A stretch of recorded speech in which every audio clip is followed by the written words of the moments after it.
Един фундаментален нов материал на вече печално известното издание Политико обикаля информационното пространство и демонстрира това, което подозирахме в последните години.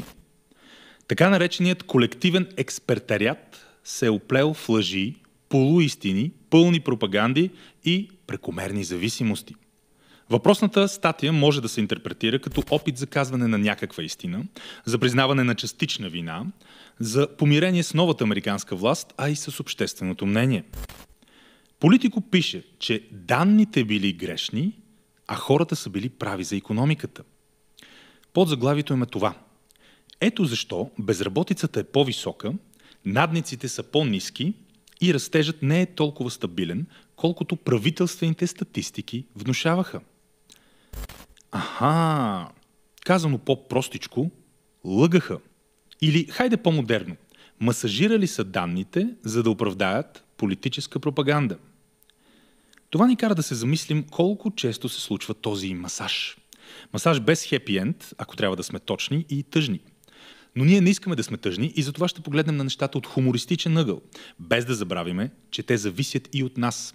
А борбата е колкото се може повече да зависят от нас. Защото другото е иго за духа, присъда за волята и в крайна сметка се пише на наша сметка. Ама и някой прави много сериозни разходи за наша сметка и няма намерение да спира. Колко пъти това, което имаме като глобална дипломирана лаптоп класа, е подменяла реалността, за да лансира политики, които в крайна сметка ощетяват всеки извън техния балон.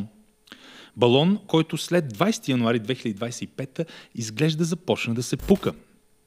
Но на някои места този балон продължава да се надува.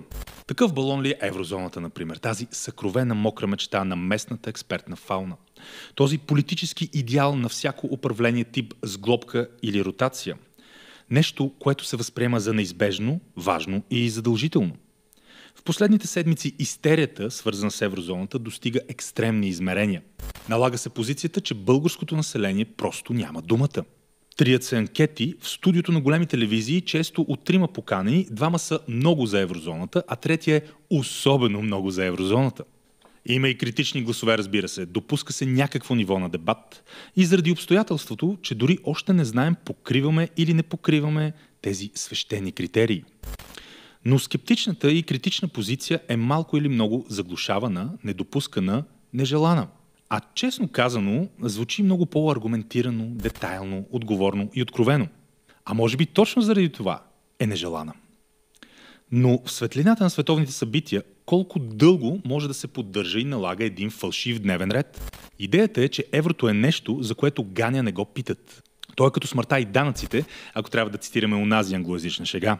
Но може би именно заради тези причини сега е времето да се пита, да се говори, да се обсъжда, да се решава, да се критикува, да се променя синтетичната официална доктрина за сриване на суверенитет и атрофия на автономията.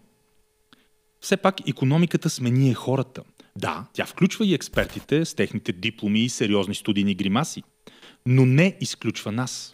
Всички работим, всички участваме в пазара, плащаме и боравим с пари. А идеята, че по тази тема нямаме място на масата на разговора и решенията, е твърде еврокомисарска, т.е. враждебна и в крайна сметка ирационална. Нека сега се опитаме да спукаме един местен балон, който всеки против влизането в еврозоната, и то от 1 януари до година, е нещо като недогражданин и няма как да бъде питан и слушан. Нека си го кажем.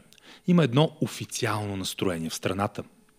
То сякаш гласи, че ако не си представител на демократичен институт за институционално и демократично развитие на институциите или Център за централно изследване на икономическите ефекти от икономиката, то темата за еврозоната за теб е табу.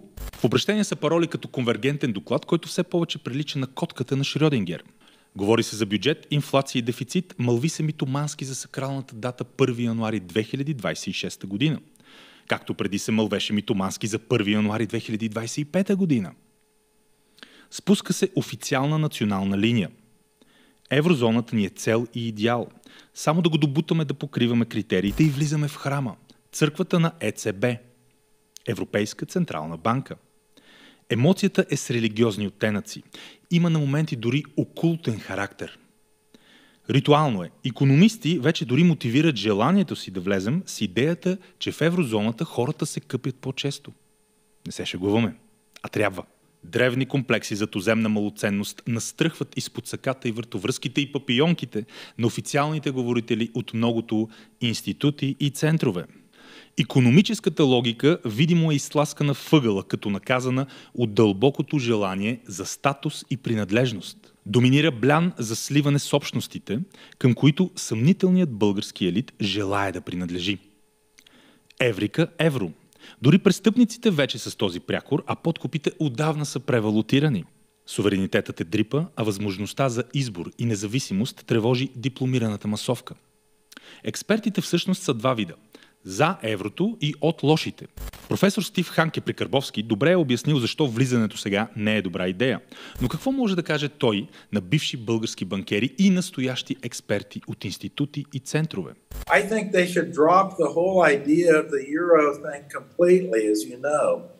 I think it's a stupid waste of time in Bulgaria. They have many other things to be fixing and paying attention to. Но оставете професора. Най-важното е, че се върви срещу общественото мнение. Вече безпределно ясно от различни социологически проучвания, че повечето българи не желаят влизане в еврозоната. Особено пък сега, във време на континентална криза и монументално политическо пренареждане. И в режим на пълна мистификация относно истинското състояние на финансите. Въпросът има едно фундаментално, неикономическо измерение. Може ли да вярваме на тези експерти, политици и правителствени статистики? Връщаме се в началото с признанието на Политико, че данните са сгрешени, а хората са били прави за икономиката. А за какво бяха прави онези, които сега бленуват за 1 януари 2026 година? За зелената сделка или за масовата миграция? За Байден и Харис или за Украйна? За социалното инженерство и новия прогресистски човек? За въглеродните квоти и съдебната реформа ли бяха прави? За Дъблинското споразумение или за Македония? Ето друга официална информация.